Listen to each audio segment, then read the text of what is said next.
And included in anxiety is, in the Buddhist tradition, is restlessness, remorse. They're all considered one big old ugly hindrance that I'll talk more about. But here's one of my favorite quotes that the Buddha gave. He said, "Those who conquer their minds are greater than those who defeat 1,000 men 1,000 times in battle." That's powerful. And if we start to do this practice, we start to see that our minds are a problem. Right? And so then it does become a challenge and hopefully an exciting one in order to start to work with the mind skillfully, hopefully skillfully. But the Buddha taught about these 5 hindrances of the mind that occur, that happen with all people at different times, and they actually block our experience of not only our direct experience of reality as it is, but it disrupts our ability to be present with our mind and our heart. So it blocks that connection that we have. Now, a few weeks ago, Eddie, if you came to that talk, talked about the first hindrance of craving, desire for sense pleasures, right? And there are a few others too, I'll just name them. There's also aversion as the second hindrance. It's resistance to our experience. So on one hand, we're grasping for sense pleasures. The other, we're pushing away unpleasant experiences. The third one is sloth and torpor, which is laziness and tiredness. And the 5th one is doubt. So the 4th hindrance is the one that I'm going to be talking about tonight, the anxiety, restlessness, remorse. It's called uddhacca kukhacha in Pali, the Buddhist language, and it's translated as restlessness and worry, or sometimes restlessness and remorse. Uddhacca, or restlessness, literally means to shake. Can you feel that? To shake? It's a tendency to be overexcited or wrapped up. So it's the opposite of sloth and torpor. It's this like, too much energy in the body. At least it feels like too much energy. Kukhacha has also been expanded to include anxiety and worry, right? So anxiety is actually an extreme form of restlessness. So we have restlessness in the body. It just feels like, I just don't want to sit here. I kind of want to get up. This is a little bit unpleasant. Or I don't want to finish this paper. I want to do something else right now. That's, restlessness. But when it's ramped up, it can be really unpleasant anxiety, which can be mixed in with worry.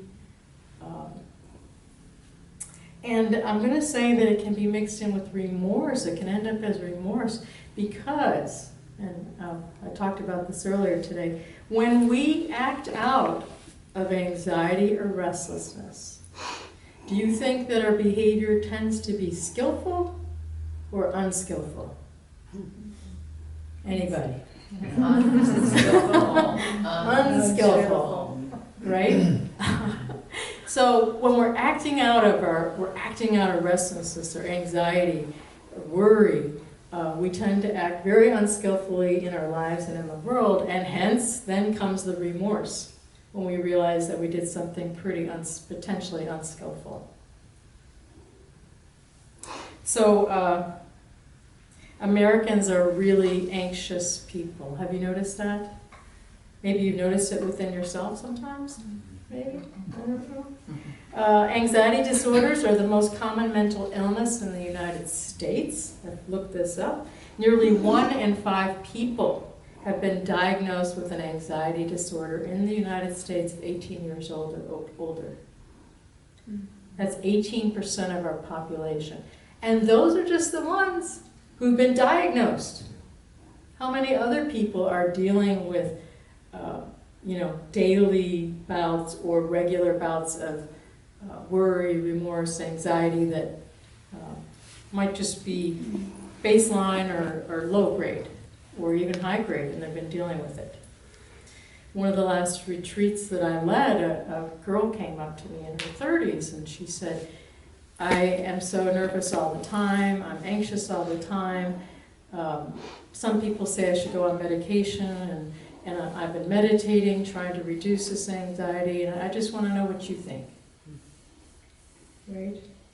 And I said, well, you know, if it's unbearable and unlivable, and it's ruining the quality of your life, I'm all about medication.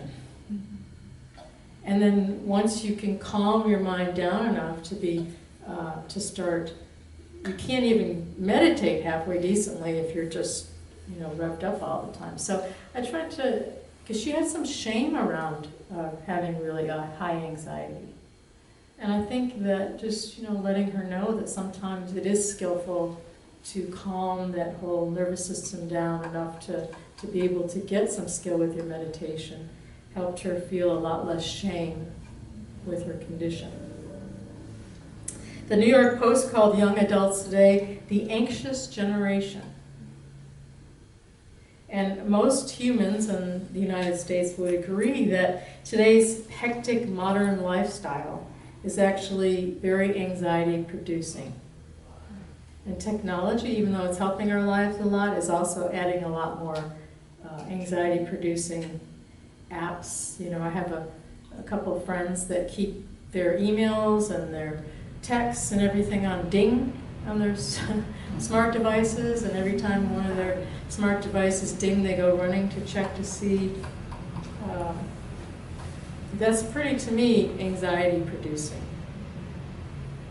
So I've been excited to talk about anxiety because it's been my primary hindrance. And you've probably heard that before, but I was raised by two extremely anxious people. And they're still pretty anxious people. I mean, they're sweet people, wonderful, beautiful parents, but they worry a lot, they're very anxious, they don't have a practice. And I was pretty ramped up, and I used a lot of drugs and alcohol to try and self-medicate as a young adult. And because I was just so anxious, I couldn't function in the world without being high or drinking.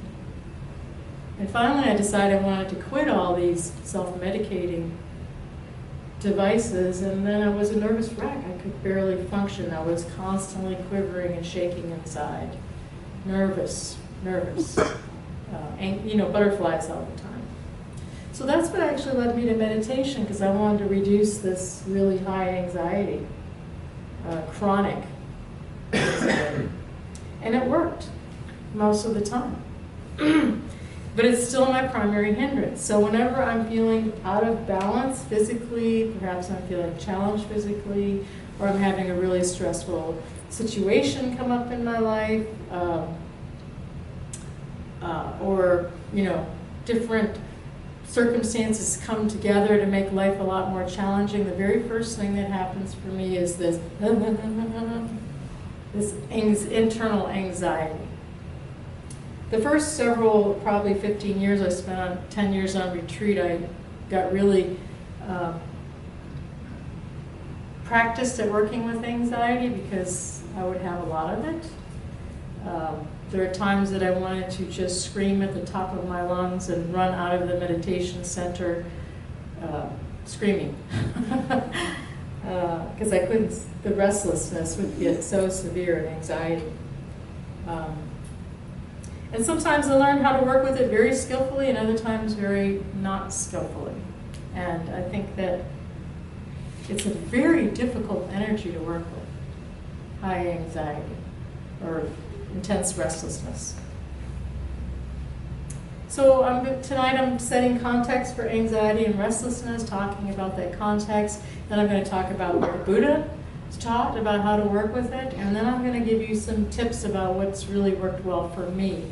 And then we'll be able to listen to all of you as to maybe how you've worked with restlessness or anxiety, what's worked for you, or what are your challenges during the discussion.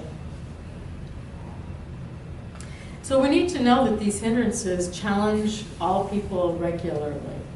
It's part of having a human mind. It's part of being in the human condition. We can't avoid it. But they don't need to ruin our practices. They don't need to slow us down. In fact, if we learn how to work with them skillfully, all the hindrances, there are different ways to work with them, they can actually strengthen, clarify, and deepen our practices. They can become the resource that we use to strengthen our practice if we work with them skillfully. So as you know about anxiety, perhaps you know, maybe you don't, our ancestors who experienced the most alarm at potential threats were the ones who were likely to survive. Right? And then they passed on their genes to the next generation. So from an evolutionary framework, anxiety is adaptive. It has helped the human race survive, and it's hardwired in all of us to be able to be anxious. At the most basic level, anxiety serves to trigger one of three basic responses that all life has to have to survive. And life that has survived has had all these down to the smallest potential amoeba on this planet. And these three basic responses that all organisms have to survive are to approach things like food that they can eat, or sex in order to procreate, to avoid approaching if there's a potential danger, not quite sure, or to move away from once a danger is considered. So it's approach, avoid approaching, and run the opposite direction if it's a danger. And we, as human beings, have these three adaptive basic responses as well. And we need to really be mindful of which one we're operating from at all times.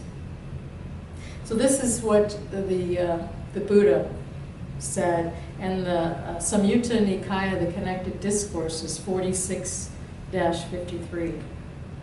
He said a lot of things about restlessness and anxiety, but I picked out my favorite ones. He said 6 things are conducive to the abandonment of restlessness, anxiety, and remorse.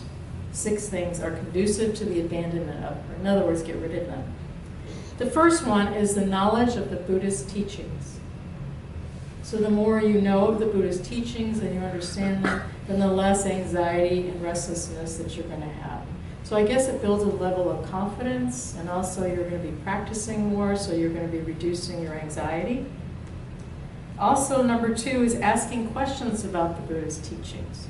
So that shows that you have an open mind, that you're inquiring, you're wanting to learn more, expand your horizons, grow. Number 3 is familiarity with and practicing the principles of moral conduct. So why do you think that that would reduce anxiety, practicing good moral conduct? Anybody? Less remorse. Less remorse. And the less remorse, less anxiety, right? You don't have to worry about getting caught. Yeah, you don't have to be paranoid, wondering who knows, who doesn't, who's going to catch you. Moral conduct comes from compassion. And moral conduct breeds compassion. Awesome. You guys are good. I should let you give the talk tonight. Right? So number 4 that he gave is association. This is really, I like this one. Association with those mature in age and experience, who possess dignity, restraint, and calm. You know, our society doesn't really seem to respect the older generation and their wisdom and their calmness. But the Buddha was saying that associate with these people, and maybe they'll rub off on you, they'll help, their calmness will help you. The 5th one he said that will help reduce anxiety and restlessness is noble friendship. Noble friendship. That means with other wise people who have strong practices, who are also trying to live skillfully in the world. And the 6th one, he said, is suitable, wise conversation. I mean, how many times have you been pretty anxious or worried or upset about something, and then you have a really deep, meaningful conversation with another wise person or noble friend, and then you feel better? Anybody? Right? So these are pretty wise 6 things that the Buddha suggested. He said these things too are helpful in conquering anxiety, restlessness, and remorse. Tranquility, concentration, and equanimity. Because an agitated mind can easily be quieted by them. Tranquility, concentration, and equanimity. So that's part of this, what we're cultivating in our practice. Every time we sit down and meditate, we're cultivating tranquility. We're focusing on one object, or attempting to. We're developing concentration in our meditation practice. And every time we sit through and we're able to open up to a difficult experience, we're developing equanimity.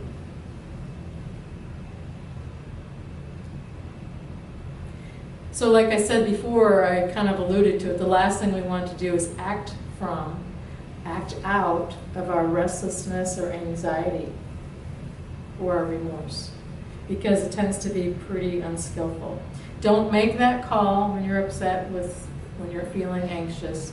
Don't make that purchase. Or don't go to that club or that whatever it is that you're wanting to go to because you just are feeling so restless.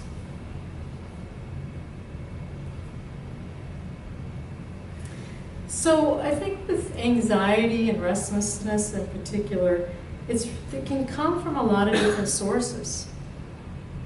You know, I read today that they're not sure that about 30% of anxiety is genetic, that we inherit it either situationally from our family or genetically, they're not sure. If that's the case, I come by it honestly. But sometimes we have patterns, we have particular patterns of anxiety that we want to start studying and noticing these particular patterns and look at if we can see the root of what's happening, where this pattern, is it just a situational thing that usually evokes anxiety as a particular impetus? Or is it biochemical? Perhaps we didn't get enough sleep the past few nights, or maybe we've been eating way too much sugar, or whatever it is that triggers anxiety within us.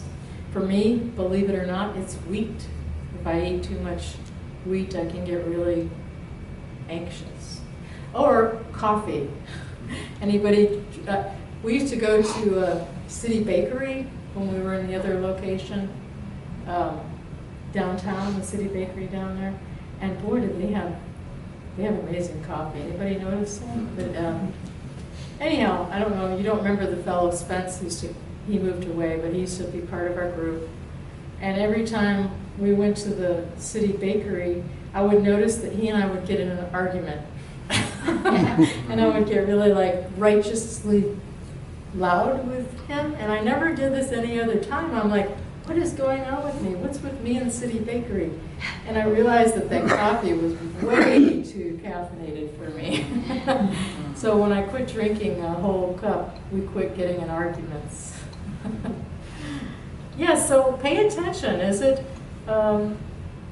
too much on your plate? Are you feeling overwhelmed? Are you feeling insecure right now? Is someone really getting on your nerves? What's a stimulus? Is there a stimulus? If there's no stimulus, it could just be a biochemical, thing that happens every so often, genetic tendency.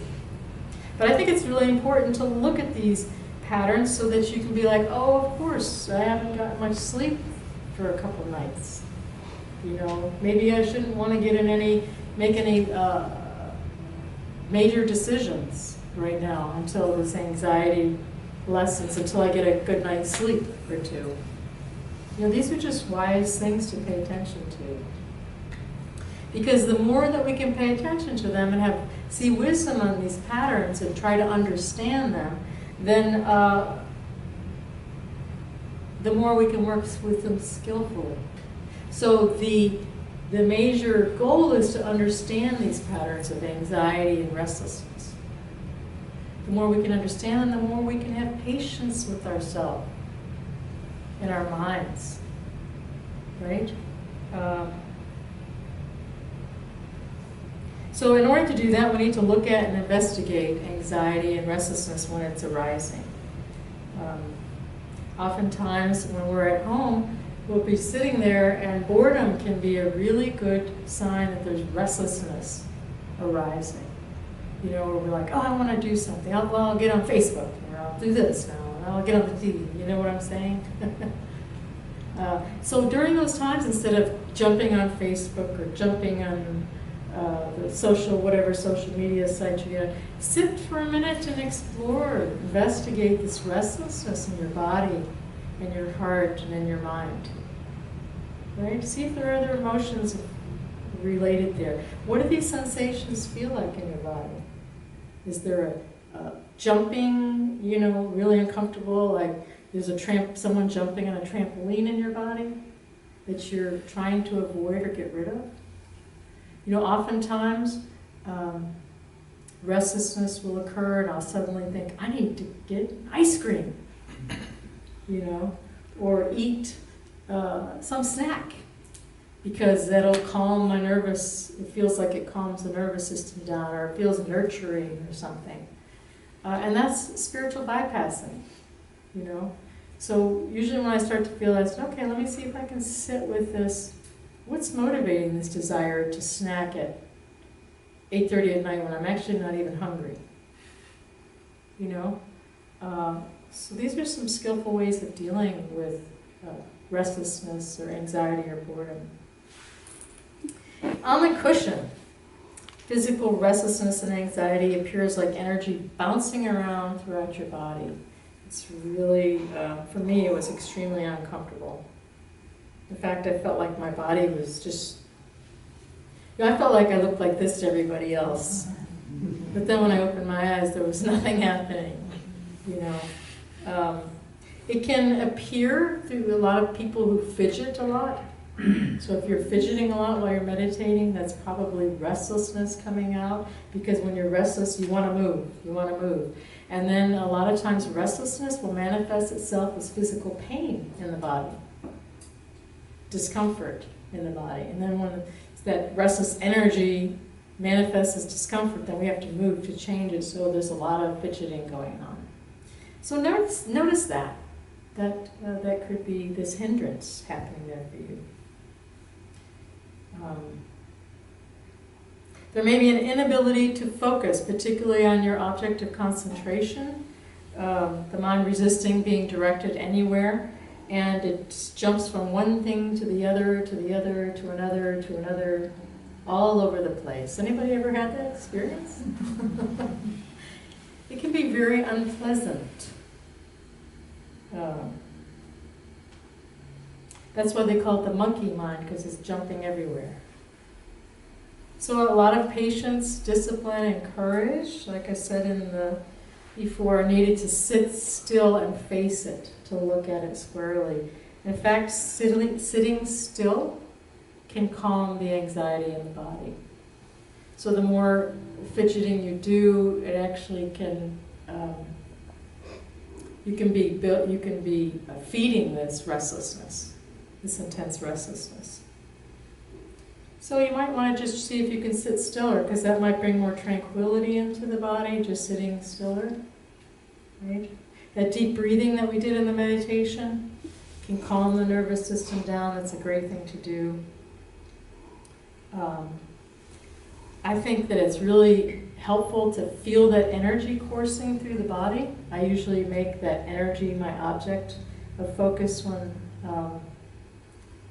it's really heavy duty happening, anxiety.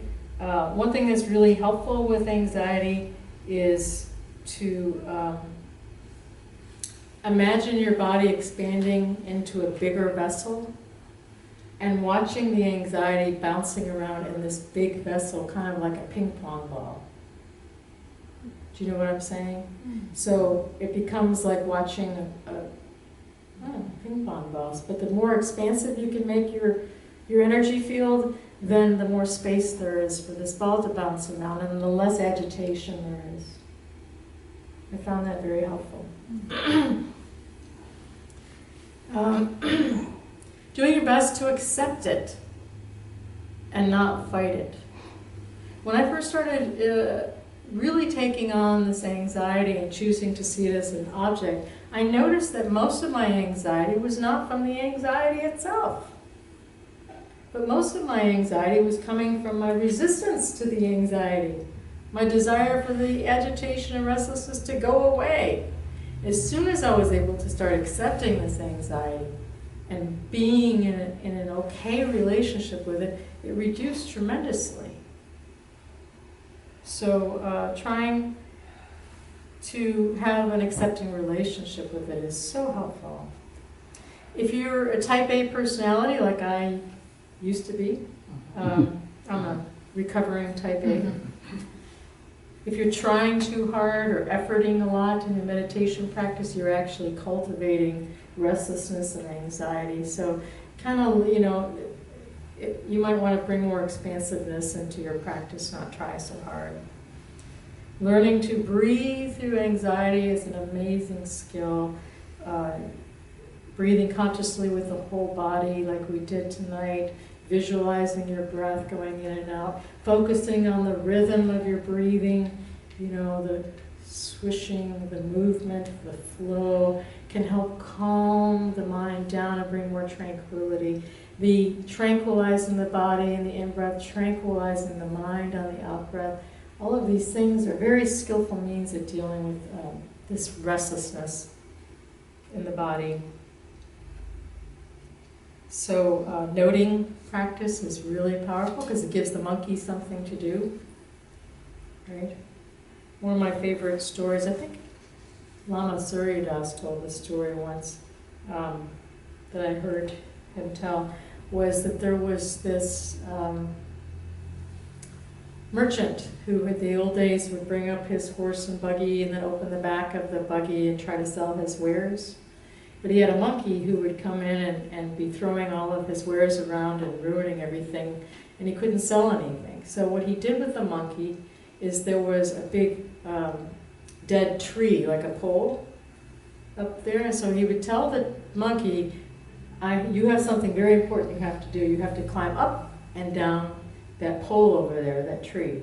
So while I'm here, that'll help me a lot if you climb up and down. I want to see you climbing up and down this pole.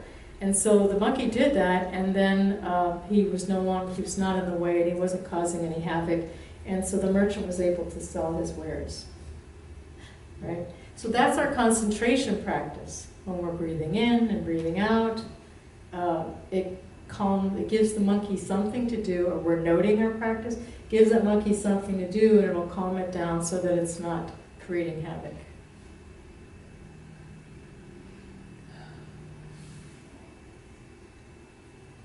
It's really important to notice that restlessness is a temporary state of mind and body and heart. It doesn't last forever. Have you noticed that? Right? So other states of mind come up. And if we can just know, this is a temporary situation, it's not going to be forever, it gives us the courage to deal with it more. During daily life, restlessness accompanied by very high anxiety can be very hard to deal with, especially if you're not sleeping. Because usually when I get these bouts, I don't sleep well for a few nights.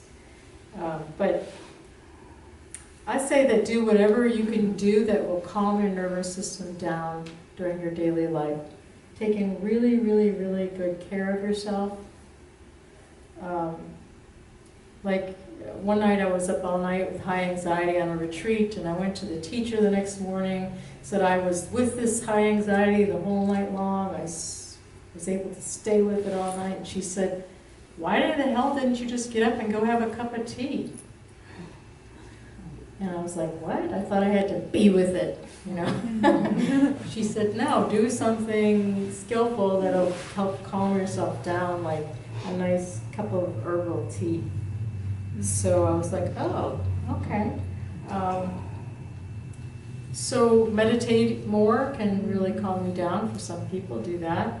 Definitely want to keep meditating. Do something relaxing that calms your nervous system down. What are some things, just a word or two, that you can scream out that calms your nervous system down? Lavender. Nice hot bath. Dancing. Dancing. The jitterbug, no. We're going to dance Saturday, yeah. Slow kind of rhythmic movements, like even in yoga where you just move your knees back and forth very slowly. Slow rhythmic movements, good. Walking in nature. Walking in nature, good. Exercise and walking in nature, being out in the sun, getting your vitamin D. For me, it can be, for example, when I cut vegetable, really being there with cutting vegetable. Cutting Be there vegetables. with vegetables. Yes. Carrot or whatever. Great, being Or fully doing present with something with vegetables. clay, really with my hands and feel into the hands, and then I'm easily out of my mind. Some kinesthetic, mindful Mm. process. Great. Touch, loving touch with either an animal or another person. Loving touch. Wow, what a difference that can make. Right? Just getting a hug from somebody can calm the whole nervous system down. Yeah, there's so many different things. So explore that. What calms your nervous system down? Helps bring it more ease. You know, one thing that's really, there's self-soothing techniques that are really important are reminding yourself that everything's okay at this moment. Because the mind tends to catastrophize things when we're really anxious. At this moment, my bills are paid. At this moment, I have food in my belly. At this moment, everyone that I love is still alive and okay. Or, you know, or whatever that you could say to yourself, self-soothing statements in order to calm that crazy mind down when it gets into worry mode. Send soothing, loving kindness energy to yourself like we did, letting it settle down. And staying fully present with whatever activities you're doing. Mindful awareness is so soothing and calming and peaceful. Being authentic, stop being disingenuine. Anytime we're being disingenuine, we're going to cause anxiety within ourselves.